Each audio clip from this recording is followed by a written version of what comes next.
Rodolfo, acá, bueno, Con el bombo y la palabra, que como se habrán dado cuenta los que vienen siguiendo el programa, es mi obsesión de la noche, hay un compilado de una verdadera antología de fragmentos de lo más gorila de la gran literatura argentina. Y encontramos, por ejemplo, autores como Viñas. Yo suelo decir, no lo debo haber inventado yo, lo he escuchado, de que no solo los hombres y mujeres polemizan con otros, sino a veces consigo mismos. Así como no hay un solo Alberdi, no hay un solo Cortázar. Viñas. Uno piensa en Viñas, en Cortázar, está pensando en hombres comprometidos, progresistas, pero tiene su etapa gorila.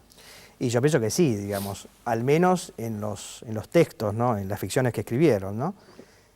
Bueno, Cortázar, sobre todo dos cuentos que yo analizo, Las puertas del cielo y La banda, y hay una cosa muy, muy denigratoria de las clases populares, ¿no? Y bueno, me pueden decir, sí, pero son ficciones, pero detrás de toda ficción hay alguien que escribe, hay un autor, ¿no? Pero mucha crítica desliga totalmente la ficción del autor, ¿no? Como que la ficción corre por un lado y el autor va para el otro. Y no, hay un ser humano que escribió eso y está expresando deseos, está expresando opiniones a través de la ficción. Metafóricamente en Casa Tomada, pero de manera directa por ejemplo, cuando habla de los monstruos que van a la bailanta. En Casa Tomada, bueno, Juan José Sebrelli había hecho la lectura de Casa Tomada diciendo que era el miedo al peronismo y todo lo demás, pero yo Casa Tomada lo veo más bien como un cuento fantástico, ¿no? Pero es explícito en Las puertas del cielo, ¿no? Porque es la historia de una persona que se contacta con gente en un baile y analiza los comportamientos de la negrada, ¿no? Es una cosa así como positivista, ¿no? Analizando las costumbres, tomando datos, haciendo un relevamiento de cómo actúa un personaje en el baile, de cómo se mueve, cómo habla, ¿no? Es como un sociólogo tomando apuntes, pero y además la palabra monstruo, negrada, negrito, grasa, etcétera, etcétera, etcétera. Sí, hay toda una cadena de adjetivos muy denigratorios. En el campo del ensayo y de la crítica está la reflexión sobre la contracara. Por ejemplo, Martínez Estrada dice que el peronismo no genera prácticamente producción literaria. Claro. Acusa incluso de maricones a los... Maricones, usa esa palabra. Usa esa palabra, sí. Que Jauretche le responde también con cierta incorrección. Y él le llama manfloro. O sea que ambos, hay un pensamiento también, uno detecta también, es un viaje a incorrecciones que hoy no serían admitidas en una polémica. Claro, porque la esgrima verbal era mucho más violenta, era mucho más directa y por ahí mucho más sincera, más frontal, ¿no? No había buenas maneras, sino que se hablaba en forma muy directa, ¿no? Entonces es muy particular la manera que manejaban de un lado y del otro el libelo, ¿no? El brulote. Y además unas plumas súper afiladas y súper inspiradas, ¿no? ¿Cuál fue la producción cultural del peronismo, del primer peronismo para vos? Y del primer peronismo, yo por supuesto rescato a Leopoldo Marechal. Si bien la gran novela peronista de Marechal es Megafono la guerra, ¿no? Que escribió al posterior. Es posterior, al final de su vida. Pero yo sobre todo la vinculo mucho con el ensayo, ¿no? Con Jauretche. Primer peronismo, claro. Y posterior también. Claro. Todo el laburo con el ensayo, con la prosa de batalla, bueno, de Serregui, Cook. Tienen una prosa muy afilada y muy inspirada. O sea, literariamente me parece muy valioso. No solo eran panfletos o manifiestos políticos, sino que también había una pluma muy inspirada, ¿no? Vos también rastreás sobre las raíces preperonistas en la historia argentina de esta forma de contar. Y te vas a la fundación misma de la narrativa argentina. Claro. Sí, por supuesto, yo trabajo el siglo XIX en varios textos, por ejemplo, El matadero de Echeverría, que, bueno, recién hablamos de La fiesta del monstruo de Borges y Bioy, que es una reescritura del matadero, ¿no? En el sentido de, o sea, el matadero es un texto antirrosista, y de la misma manera La fiesta del monstruo es un texto antiperonista, ¿no? Y están los mismos rituales siempre, ¿no? Sí, siempre la sangre, el crimen, la violencia, la violencia demencial, cometida, ¿no? Siempre o por Rosas, o por la mazorca, o por el peronismo a través de la mazorca peronista, diría, los cabecitas y la negrada. Claro, y bueno, de hecho La fiesta del monstruo de Borges tiene un epígrafe de la refalosa de Hilario Casubi, ¿no? La refalosa también es un texto claramente antirrosista, donde se hablan de un sistema de torturas, ¿no? De método ¿Se de llama tortura. La refalosa? La refalosa, sí. podés contar, porque Y bueno, es duro, a ver, no apto para impresionar, lo que se porque la impresiona. refalosa se degollaba a la víctima y bueno, para que resbale en su propia sangre, ¿no? Entonces la víctima se desangraba y iba resbalando en su propia sangre. Y así caía, ¿no? Y así moría, ¿no? Obliga a una reflexión esto, porque en general en la fantasía de lo antipopular está siempre lo popular como amenazante, sangriento, criminal. Y luego en los hechos ha sido mucho más sangriento y criminal la oposición a lo popular. Por supuesto. Esto me recuerda al temor de los norteamericanos a los indios. Es algo parecido. ¿No? Sí. Porque en realidad, en base al temor, aniquilaron a los indios. Es como que detrás de la maldad, digamos, tiene mucho basamento en el miedo, ¿no? El miedo a lo diferente, a lo otro, a lo popular, a la barbarie. Y la famosa barbarie fue barbarizada, o sea, en la historia argentina hay más víctimas del lado de la barbarie que del lado de la civilización. Claro. Sí, Ricardo Piglia habla de eso, hablando del matadero y bueno, de Cabecita Negra de Rosenmacher, el cuento, que el modo de reacción ante lo popular es el pánico y la parodia, ¿no? Porque también lo que a mí me asombra a veces es el tratamiento paródico que tiene la figura de Perón, de Evita o de los peronistas, ¿no? Aún hoy en programas cómicos, o sea, siempre se toma yo le llamo los maestros del churrete, ¿no? Porque siempre el peronismo se lo toma para el churrete, ¿no? Se lo parodia, ¿no? Pero no es inocente esa parodia, ¿no? Porque yo veo que la intención es desactivar al peronismo como artefacto cultural, ¿no? Quitarle potencia. Si es algo que sirve para reírse, pierde seriedad. Entonces, claro, hay una intención en esas parodias. ¿A Capusotto, ¿no? cómo lo pones en ese plano? Y a Capusotto también veo esa cosa de parodia fuerte. Pero es como un cariño, cuando uno lo ve a Capusotto. Sí, es cariñosa la parodia, pero también veo como un... Es como el Jesús como el Jesús de la Ferrer. Jesús de la Ferrer. Jesús de la Ferrer. Bueno, Capusotto no perdona ni a San Martín. No, nosotros lo perdonamos. Es parejo, No a Capusotto lo perdonamos. Tenemos dos preguntas, creo, ¿no? A ver, primera pregunta. Hola, ¿Qué tal? buenas tardes. ¿Tenés alguna influencia más actual de estos últimos 10 años de escritores que vos digas me llega o me está marcando o qué lindo camino que toma o cómo se expresa?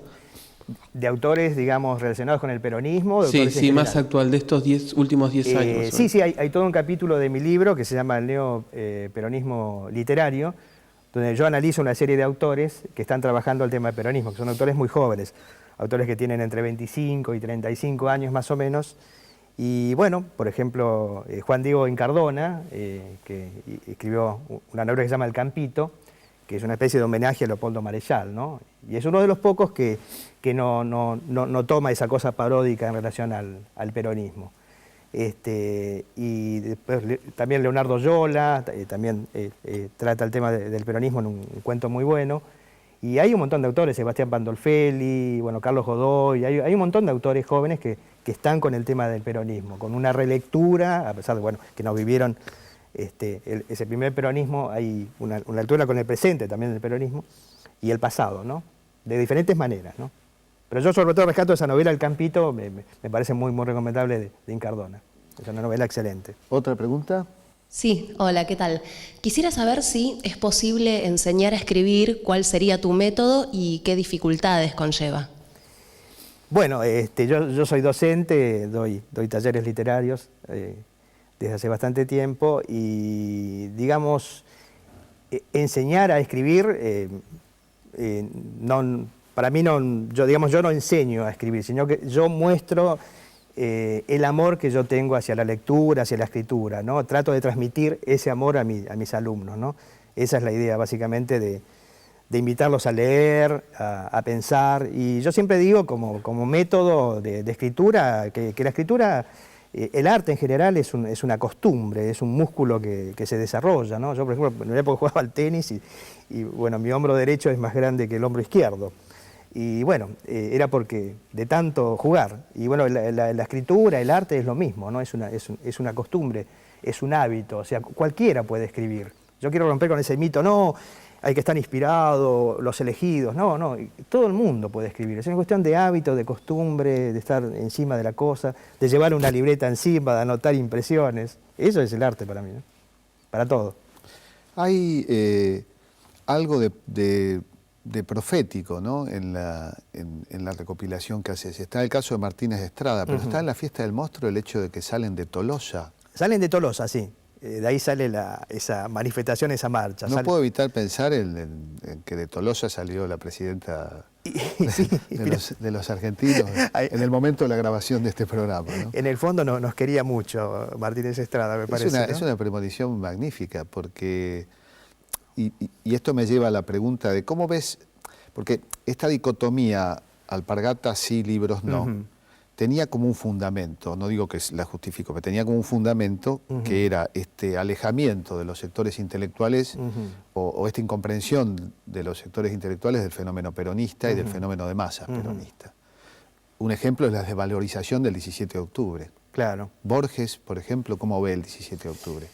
Bueno, es muy interesante en el libro que hizo Bioy, que son los diarios de Bioy, ¿no? Que se llama Borges, el libro, es un libro que tiene cerca de 2000 páginas aproximadamente. Que además Bioy contaba todo. Era muy chismoso Bioy. Y entonces está muy bueno ese libro porque está día por día. Entonces pues, es muy simple, tenés que ir a 17 de octubre del 45 o el junio del 55 el golpe y ahí vemos una cena de ellos que están cenando y hablando del tema del día, ¿no? Y entonces para Borges el 17 de octubre no pasó nada, fue toda una farsa. Eso es otra de las cosas que está tratado en mi libro, es la idea de que el peronismo es representación, es farsa. Entonces esa visión de que Borges, Perón era un actor y que Evita era una vedette, que estaban representando un papel frente a las masas, ¿no? Y que todo un guión con extras contratados. Exactamente. Entonces Borges veía al 17 como que era una puesta en escena, que era como la filmación, no sé, de la Evita de Madonna, ¿no? Que fueron contratados, toda esta gente fue llevada ahí a la plaza y armaron una gran farsa para engañar al resto del país, ¿no? Esa es la idea que tiene Borges del peronismo. La posición de Martínez Estrada es como distinta, ¿no? Hay una conferencia que él da en Uruguay, que vos mencionás en este video. Sí, después de la caída del Perón. Caída, sí, cuando se cura de la alergia, de la peronitis. Claro, él dice un poco que culpa a la izquierda sobre todo de no haber sabido ocupar el lugar que ocupó Perón, ¿no? Que no supieron interpretar a las masas, que la dejaron abandonada, dice algo así, ¿no? Entonces Perón se llevó a todo eso que tendría que haberlo llevado a la izquierda, ¿no? El tiempo pasó y el peronismo sigue vivo, como lo profetizó precisamente Martínez Estrada. Ahora hoy es muy difícil plantear esa antinomia, porque pareciera ser, por un lado, del campo nacional y popular, hay intelectuales al por mayor, Carta Abierta es un ejemplo, uno puede coincidir más o menos, pero hay una vitalidad intelectual muy grande. Totalmente. Se han abierto 9 universidades en este periodo.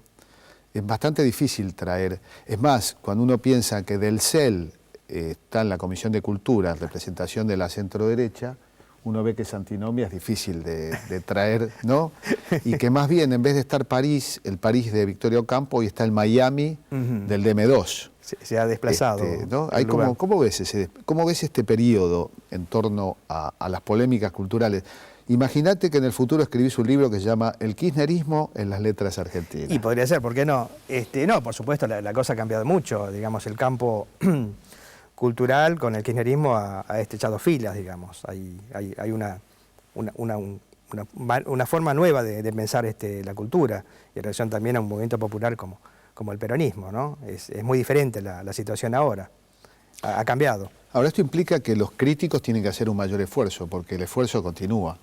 Por supuesto. Porque sin duda siguen reinventando. Cuando, por ejemplo, hablan de la cámpora, intentan construir una mitología de que la cámpora es esa supuesta reencarnación de una barbarie, ya sea de los 70 o de los descamisados, que es también un esfuerzo narrativo ficcional extraordinario por parte de los sectores críticos, ¿no?